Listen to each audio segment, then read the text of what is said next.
Bike accident করছি। 8টা বাজতো হয়ে যাবে না কোনি বাজতো মদনপুর বারাকার মধ্যে আছি। পিছে একজন আসছিল, ও মারা গেছে।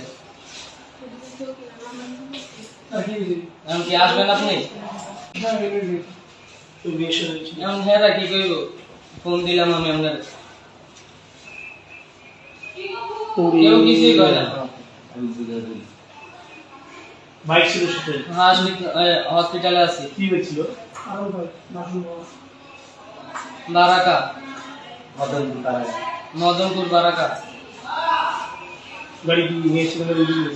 সেরা না, সেরিয়া ছিল। এই কলেজের একটা বান্ধবী আইতাছি, আমার সময় কইছে তুই কেন যাবি আমার লগে লইয়া দা।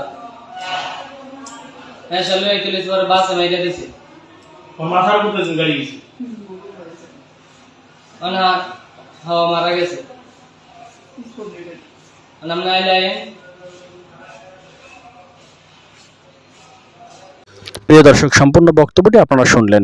তুলারাম কলেজের শিক্ষার্থী শিহাব এবং আফসানা দুজনেই কিন্তু মোটরসাইকেল করে যাচ্ছিলেন।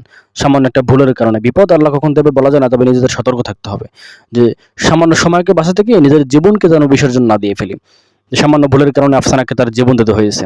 এই জন্য আমরা যারা মোটরসাইকেল চালাই একটু সাবধানের সাথে চালাবো, জীবনকে মূল্যায়ন বেশি করবো সময়ের থেকে।